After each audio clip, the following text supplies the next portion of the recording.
യാത്രികനും അന്വേഷകനുമായി അലഞ്ഞു തിരിഞ്ഞ ജീവിതകാലത്ത് ഗ്രീസിലെ ഒരു ഗ്രാമത്തിലെത്തിയ ബ്രസീലിയൻ സാഹിത്യകാരനും കവിയുമായ പൗലോ കൊയ്ലോയ്ക്ക് നന്നായി വിശന്നു. കൈവശം പണമില്ല. ഭക്ഷണം ഇരക്കുവാൻ അഭിമാനം അനുവദിക്കുന്നില്ല. ഒടുവിൽ ഒരു ഹോട്ടലിൽ കയറി വെള്ളം ചോദിച്ചു. കടയുടമ അദ്ദേഹത്തിൻ്റെ മുഖത്തേക്ക് നോക്കി. എന്നിട്ട് ഒരു പ്ലേറ്റ് നിറയെ ഭക്ഷണം നൽകി. പൗലോ കഴിക്കാൻ വിസമ്മതിച്ചു. കടക്കാരൻ നിർബന്ധിച്ചു കഴിപ്പിച്ചു. പൗലോ പറഞ്ഞു, എൻ്റെ കയ്യിൽ പണമില്ല. ഞാൻ ഭക്ഷണം വിലയ്ക്കല്ല നൽകിയത്, വിശപ്പിനാണ്. കടക്കാരൻ പറഞ്ഞു. പൗലോ കരഞ്ഞുകൊണ്ട് ആ മനുഷ്യനെ ആലിംഗനം ചെയ്തു. കാലം കടന്നുപോയി. പൗലോ ലോകമറിയുന്ന എഴുത്തുകാരനായി, കോടീശ്വരനായി. ഒരിക്കൽ പൗലോ അന്നത്തെ ചായക്കടക്കാരനെ ഓർത്തു. അദ്ദേഹത്തെ കാണണമെന്ന ആഗ്രഹത്താൽ ആ പഴയ ഗ്രാമത്തിലെത്തി. ആ ഗ്രാമം അവിടെയില്ല.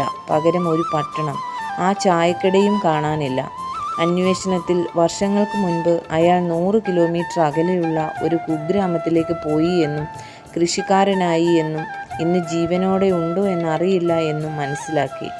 പൗലോ ആ ഗ്രാമത്തിലേക്ക് തിരിച്ചു. ഒടുവിൽ ആ പഴയ ചായക്കടക്കാരനെ കണ്ടുപിടിച്ചു. പഴയ സംഭവം ഓർമ്മിപ്പിച്ചു.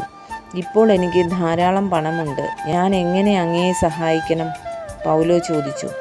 പുഞ്ചിരി തൂകി കൈകൂപ്പി അദ്ദേഹം പറഞ്ഞു, അങ്ങയുടെ നല്ല മനസ്സിന് നന്ദി.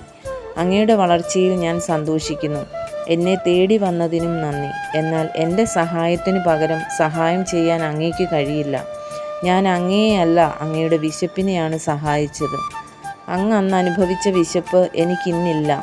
അതുകൊണ്ട് അതുപോലെ എന്നെ സഹായിക്കുവാൻ അങ്ങേക്കു കഴിയില്ല. എന്നോട് ക്ഷമിക്കുക.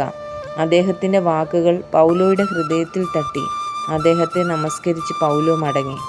സഹായം എന്നത് ഒരു വ്യക്തിക്കല്ല, ഒരു അവസ്ഥയ്ക്കാണ് നൽകുന്നത്. അതിനാൽ സഹായം നൽകിയ വ്യക്തിയെ അതേ അവസ്ഥയിൽ സഹായിക്കുവാൻ ഒരിക്കലും നമുക്കാവില്ല. അതിനാൽ ഒരാൾ സഹായം ചോദിച്ചിട്ടല്ല സഹായിക്കേണ്ടത്. ആവശ്യമുള്ളവൻ്റെ അവസ്ഥ അറിഞ്ഞു സഹായിക്കുന്നതിലാണ് മഹത്വം. അത്തരത്തിൽ ലഭിക്കുന്ന ഒരു സഹായവും തിരിച്ചു നൽകി കടം വീട്ടുവാൻ കഴിയുന്നതുമല്ല. മാതൃത്വത്തിന് എന്തു പകരം നൽകി കടം തീർക്കും? പിച്ച വെച്ച നാൾ മുതൽ മുന്നിലും പിന്നിലും കവചം തീർത്ത് പോറ്റി വളർത്തിയ പിതൃത്വത്തിന് എന്തു പകരം നൽകി കടം വീട്ടും? ശിലയെ ശില്പമാക്കിയ കരവിരുതുപോലെ നമ്മളെ നമ്മളാക്കിയ പ്രകൃതിക്ക് എന്തു പകരം നൽകി കടം വീട്ടും? എല്ലാ കടങ്ങളും തീർക്കാൻ ഒരു വഴിയേയുള്ളൂ. അത് കൃതജ്ഞതയുടെ വഴിയാണ്.